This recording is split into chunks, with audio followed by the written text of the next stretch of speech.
कभी ऐसा महसूस हुआ है कि आप ट्रेडिंग में अपनी पूरी जान लगा रहे हैं, मतलब सब कुछ सीख रहे हैं, कैंडलस्टिक पैटर्न्स, इंडिकेटर्स, नई नई स्ट्रैटेजीज, घंटों चार्ट्स देख रहे हैं, लेकिन दिन के आखिर में नतीजा वही नुकसान। ये एक ऐसी उलझन है जिसमें मुझे लगता है हर दूसरा ट्रेडर फंसा हुआ है कि भाई सारी मेहनत के बाद भी सफलता क्यों नहीं मिल रही। तो आज ना हम इसी उलझन की जड़ तक जाने की कोशिश करेंगे और इसके लिए हमारे पास मार्क मिनर्विनी की किताब द ट्रेडर्स माइंडसेट के कुछ बहुत ज़रूरी विचार हैं। तो आज का हमारा मिशन है इन विचारों के जरिए ये समझना कि एक चैंपियन ट्रेडर के दिमाग के अंदर आखिर चलता क्या है। और ये मिशन इसलिए बहुत जरूरी हो जाता है क्योंकि मार्क मिनर्विनी एक बहुत ही चौंकाने वाली बात कहते हैं। अच्छा। वो कहते हैं ट्रेडिंग में असली समस्या आपके सिस्टम या स्ट्रैटेजी में नहीं है, असली समस्या आपके सोचने के तरीके में है। अरे वाह, ये एक लाइन मतलब पूरी गेम को ही बदल देती है। इसका सीधा सा मतलब है कि ज्यादातर लोग गलत जगह पर जवाब ढूंढ रहे हैं।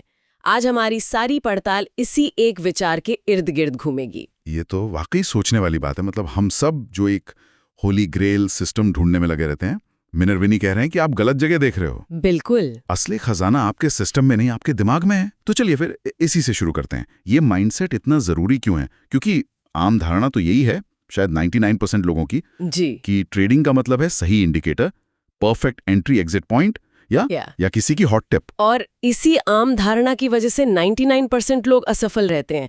जो टॉप 1% सफल ट्रेडर्स हैं ना, वो इस खेल को बिल्कुल अलग नजरिए से देखते हैं। उनके लिए ट्रेडिंग 80% एक मानसिक खेल है। 80%? मैं ये नहीं कह रही कि वो जरूरी नहीं है, वो 20% का हिस्सा है। लेकिन अगर आपका 80% वाला हिस्सा ही कमजोर है तो दुनिया की कोई भी तकनीक आपको नहीं बचा सकती। इसको एक उदाहरण से समझते हैं ताकि और आसानी हो। मान लीजिए किसी ने सालों लगाकर एक जबरदस्त स्ट्रैटेजी बना ली जिसका विन रेट मान लेते हैं 70% है। कागज पर तो वो करोड़पति बन चुका है। अब वो असली पैसा लगाता है, पहला ट्रेड लेता है और वो नुकसान में चला जाता है। दूसरा लेता है, वो भी नुकसान में। अब भले ही उसे पता है कि अगले 10 में से 7 ट्रेड मुनाफे में होंगे, लेकिन लगातार 2 नुकसान के बाद उसका दिमाग क्या कहेगा? डर हावी हो जाएगा। बिल्कुल। वो तीसरा ट्रेड लेने से डरेगा या शायद बहुत छोटा ट्रेड लेगा। और अगर तीसरा ट्रेड मुनाफे में गया भी तो वो लालच में आकर या तो उसे बहुत जल्दी काट देगा या फिर उसे इतना लंबा खींचेगा कि वो वापस नुकसान में बदल जाए। सही बात है। और अंत में वो बेहतरीन 70% वाली स्ट्रैटेजी कूड़ेदान में। आपने एकदम सटीक उदाहरण दिया और यहीं पर मार्क मिनर्विनी का वो कथन सच हो जाता है। कौन सा? कि आप मार्केट से नहीं हारते, आप खुद से हारते हैं। बाजार तो बस ऊपर नीचे हो रहा है, वो अपना काम कर रहा है, वो आपको हराने थोड़ी आया है। हारते तो आप अपनी भावनाओं से हैं, अपने डर से, अपने लालच से। हाँ, अपनी बेसब्री से। बाजार एक विशाल आईने की तरह है जो आपकी मानसिक कमजोरियों को बस बड़ा करके दिखा देता है। जब तक आप खुद पर विजय हासिल नहीं करते, बाजार पर विजय हासिल करना नामुमकिन है। वाह, ये तो बहुत गहरी बात है। इससे पहले कि हम इस सोच के और गहरे पहलुओं में उतरें, ये जानना जरूरी है कि ये सलाह आ कहां से रही है। ये मार्क मिनर्विनी आखिर हैं कौन? क्योंकि बाजार में सलाह देने वाले तो बहुत हैं। देखिए, मार्क मिनर्विनी कोई एरे गहरे एनालिस्ट नहीं है। वो यूएस इन्वेस्टिंग चैंपियन रह चुके हैं। और अब जो मैं आंकड़ा बताने वाली हूँ वो सुनने में अविश्वसनीय लगता है। उन्होंने सिर्फ 5 साल के अंदर 33,000% से ज्यादा का रिटर्न कमाया था। 33,000%? हाँ, मैं फिर से दोहराता हूं, 33,000%। और सबसे कमाल की बात यह है कि वो वॉल स्ट्रीट के किसी बड़े घराने से नहीं थे, कोई इनसाइडर नहीं थे। एक आम इंसान जिसने अपनी लगन और सही सोच से ये मुकाम हासिल किया। और यही बात उनकी सलाह को वजन देती है। जब लोग उनसे उनकी सफलता का राज पूछते थे ना, तो उन्हें लगता था कि वो कोई सीक्रेट फॉर्मूला बताएंगे या कोई इंडिकेटर। लेकिन मिनर्विनी हमेशा एक ही बात कहते थे, मेरी असली ताकत मेरी सोच है। उनका एक बहुत मशहूर उदाहरण है, मैं हर दिन जीतने के लिए ट्रेड नहीं करता, मैं हर दिन सही सोच के साथ खेलने के लिए ट्रेड करता हूँ। इसका मतलब क्या हुआ? थोड़ा और समझाइए। इस लाइन का मतलब समझना बहुत जरूरी है। वो ये नहीं कह रही हैं कि जीतना मायने नहीं रखता। वो कह रहे हैं कि आपका फोकस हर एक ट्रेड के नतीजे पर यानी प्रॉफिट या लॉस पर नहीं होना चाहिए। तो फिर किस पर होना चाहिए? मिनी विनी के हिसाब से वो एक अच्छा ट्रेड था। नुकसान होने के बावजूद? हाँ, और अगर आपने सारे नियम तोड़कर तुक्के से कोई ट्रेड लिया और उसमें जैकपॉट लग गया, तो वो एक बहुत बुरा ट्रेड था, भले ही आपने पैसा कमाया हो, क्योंकि वो आदत आपको लंबी अवधि में बर्बाद कर देगी। ये तो पूरी सोच को ही 180 डिग्री घुमा देता है। हम सब नतीजों के पीछे भागते हैं और वो कह रहे हैं कि प्रक्रिया पर ध्यान दो, नतीजे अपने आप आएंगे। तो अगर असली लड़ाई खुद से है, इसका मतलब एक जीतने वाला ट्रेडर और एक हारने वाला ट्रेडर वो बाजार को नहीं बल्कि खुद को अलग-अलग तरीके से हैंडल करते होंगे। बिल्कुल। उनकी सोच में ये बुनियादी फर्क होता क्या है? अगर हम एक हारने वाले ट्रेडर की मानसिकता को देखें तो कुछ बातें साफ दिखती हैं। पहली, उसे हर ट्रेड में पैसा कमाना है। उसे लगता है कि अगर ट्रेड लिया है तो प्रॉफिट में ही कटना चाहिए। ये उम्मीद। दूसरा, वो नुकसान से बेहद डरता है। स्टॉप लॉस उसके लिए सिर्फ एक टूल नहीं बल्कि उसकी हार का सबूत है, उसकी ईगो पर चोट है।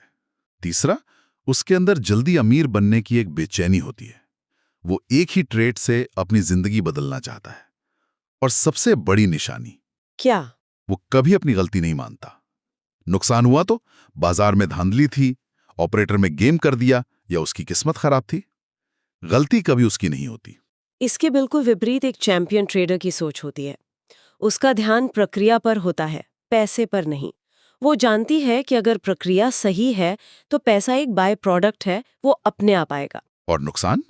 वो नुकसान को अपनी हार नहीं बल्कि बिजनेस का एक खर्च मानती है। अच्छा, बिजनेस का खर्च? जी, जैसे किसी फैक्ट्री में कच्चा माल लगता है या बिजली का बिल आता है, वैसे ही ट्रेडिंग में छोटे मोटे नुकसान बिजनेस चलाने का एक जरूरी खर्च है। वो इन्हें व्यक्तिगत रूप से नहीं लेती हैं। वो लंबी अवधि की सोच रखती है। वो एक छक्का मारकर मैच जीतने की नहीं सोचती, वो लगातार एक एक रन बनाकर लंबी पारी खेलने में विश्वास रखती है। और सबसे जरूरी बात, वो अपनी गलतियों की मालिक होती है। वो अपने नुकसान वाले ट्रेड्स को एक ट्यूशन फीस की तरह देखती है। ट्यूशन फीस, ये अच्छा नजरिया है। हाँ, वो उन्हें स्टडी करती है, अपनी डायरी में लिखती है कि मैंने यहाँ क्या गलती की, ताकि वो उस गलती को दोबारा न दोहराए। जैसा मिनर्विनी कहते हैं, सफल ट्रेडर पैसा नहीं ढूंढता, वह सही अवसर ढूंढता है। और जब वो अवसर मिलता है तो वो उसे अपनी पूरी क्षमता से ट्रेड करता है। अवसर की बात आई तो रिस्क की बात भी आएगी ही। और मिनर्विनी के नियमों में शायद सबसे ऊपर जो नियम है वो रिस्क मैनेजमेंट को लेकर ही है। उनका पहला नियम है rule number 1, capital protection first. मतलब मुनाफा कमाना बाद में, पहले अपनी पूंजी को बचाओ। हाँ, ये सुनने में बहुत आसान लगता है पर शायद करने में सबसे मुश्किल है। अगर इस नियम को हम असल जिंदगी में देखें तो इसके कुछ सीधे सीधे मतलब हैं। पहला, किसी भी एक ट्रेड में अपनी कुल ट्रेडिंग कैपिटल का 1% से 2% से ज्यादा का जोखिम कभी मत लो। कभी नहीं। इसे ऐसे समझिए, अगर किसी का अकाउंट 1 लाख रुपए का है तो उसका किसी भी एक ट्रेड में 1000 या 2000 रुपए से ज्यादा का नुकसान नहीं होना चाहिए, चाहे वो ट्रेड कितना भी अच्छा क्यों ना लग रहा हो। दूसरा, ट्रेड में घुसने से पहले आपका एग्जिट पॉइंट यानी आपका स्टॉप लॉस तय होना चाहिए। सोच ये नहीं होनी चाहिए कि इस ट्रेड में कितना कमा सकता हूं, सोच ये होनी चाहिए कि अगर मैं गलत हुआ तो ज्यादा से ज्यादा कितना गवा सकता हूं। और इस नियम के पीछे की सोच बहुत गहरी है। मिनर्विनी का मानना है कि अगर आप अपने नुकसान को नियंत्रित नहीं कर सकते तो आप कभी भी लगातार मुनाफा नहीं कमा सकते। ज्यादातर लोग मुनाफे के पीछे भागते हैं, जबकि प्रोफेशनल ट्रेडर्स अपने रिस्क को मैनेज करने पर फोकस करते हैं। वो जानते हैं कि बड़े मुनाफे कभी-कभी आते हैं, लेकिन एक बड़ा नुकसान आपको खेल से ही बाहर कर सकता है। आपकी ट्रेडिंग कैपिटल एक सैनिक के लिए उसके हथियारों की तरह है। अगर आपने अपने हथियार ही गंवा दिए तो आप जंग कैसे लड़ेंगे? इसलिए नुकसान से डरने की जरूरत नहीं है, उसे पेशेवर तरीके से मैनेज करना सीखना जरूरी है। ये पूंजी बचाने वाली बात सीधे सीधे नुकसान को स्वीकार करने की मानसिकता से जुड़ती है। मैंने अक्सर नए ट्रेडर्स को ये कहते और सोचते सुना है, कोई बात नहीं, थोड़ा और नीचे आ गया, अभी ऊपर जाएगा, या फिर बस एक बार ये ट्रेड मेरे भाव पर वापस आ जाए, मैं कसम खाता हूं निकल जाऊंगा। वो एक उम्मीद पर टिके रहते हैं। और ट्रेडिंग में उम्मीद सबसे खतरनाक शब्द है। एक प्रोफेशनल ट्रेडर की हकीकत यह है कि नुकसान होना तय है। मतलब ये होगा ही होगा। हाँ, ये कोई अपवाद नहीं है, ये इस खेल का नियम है। आप दुनिया के सबसे बेहतरीन ट्रेडर भी बन जाएं, तब भी आपके कुछ ट्रेड्स गलत साबित होंगे ही। सफलता इस बात में नहीं है कि आप कभी गलत ना हो, सफलता इस बात में है कि जब आप गलत हों तो आप कितना कम नुकसान करते हैं। यहाँ पर मार्क मिनर्विनी का एक और बहुत शक्तिशाली कथन है जो हर ट्रेडर को अपने डेस्क पर लिखकर लगा लेना चाहिए। बताइए। मैं गलत होने से नहीं डरता, मैं गलत पर टिके रहने से डरता हूँ। वाह, गलत पर टिके रहने से डरता हूँ। इसका मतलब समझिए, एक ट्रेड लेना और उसमें गलत साबित हो जाना ये खेल का हिस्सा है, कोई बड़ी बात नहीं।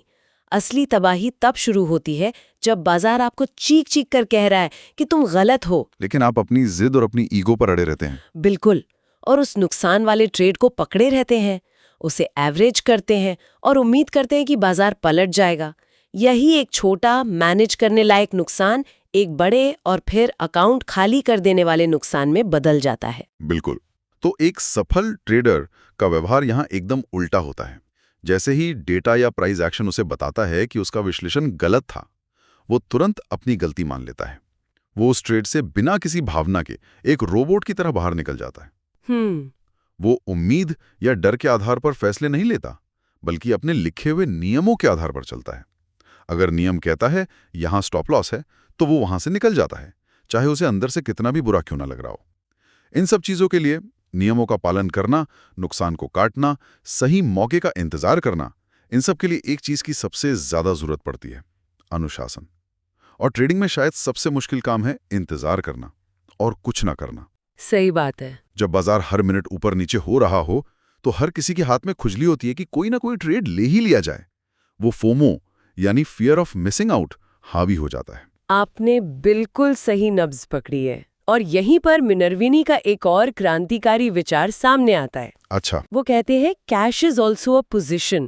कैश वीक पोजीशन है। जी। यानी बाजार से बाहर रहना और अपने पैसे को कैश के रूप में रखना भी अपने आप में एक बहुत समझदारी भरा और रणनीतिक फैसला है। हर दिन ट्रेड करना जरूरी नहीं है। हर मूव को पकड़ने की कोशिश करना तो बेवकूफी है। हाँ। एक सफल ट्रेडर का माइंडसेट एक शिकारी या एक स्नाइपर जैसा होता है। वो जंगल में हर जानवर के पीछे नहीं भागता। वो घंटों, दिनों या कभी-कभी हफ्तों तक धैर्य के साथ झाड़ियों में छिपा रहता है और सिर्फ अपने सबसे पसंदीदा शिकार का इंतजार करता है। एक हाई प्रोबेबिलिटी सेटअप। बिल्कुल, एक ऐसा शिकार जिसके सफल होने की संभावना सबसे ज्यादा हो। और जब उसे वो सेटअप दिखता है, तभी वो पूरी तैयारी के साथ अपना दांव लगाता है। बाकी समय वो धैर्य और आत्मनियंत्रण के साथ बाजार को सिर्फ देखता और सीखता है। तो अगर हम आज की इस पूरी गहरी पड़ताल को समेटें, तो कुछ मुख्य बातें नहीं बल्कि मुख्य सोच में बदलाव निकल कर आते हैं। बिल्कुल। पहला, अगर ट्रेडिंग में लगातार नुकसान हो रहा है तो नया इंडिकेटर ढूंढना बंद करके अपनी सोच को ऑडिट करना शुरू करना होगा। बिल्कुल, समस्या चार्ट पर नहीं, कुर्सी पर बैठे इंसान में हो सकती है। सही कहा। दूसरा, नुकसान को दुश्मन या अपनी हार समझने के बजाय उसे बिजनेस का एक जरूरी खर्च मानना होगा। और तीसरा, हर ट्रेड के नतीजे पर ऑब्सेस करने के बजाय अपनी प्रक्रिया और नियमों पर भरोसा करना होगा। अगर प्रक्रिया सही है तो लंबे समय में नतीजे खुद ब खुद सही हो जाएंगे, है ना? बहुत ही बढ़िया सारांश। और अंत में मार्क मिनर्विनी की जो अंतिम और शायद सबसे जरूरी सीख है, वो इन सबको एक धागे में पिरो देती है। वो कहते हैं ट्रेडिंग में जीतने के लिए पहले खुद पर जीत हासिल करनी पड़ती है।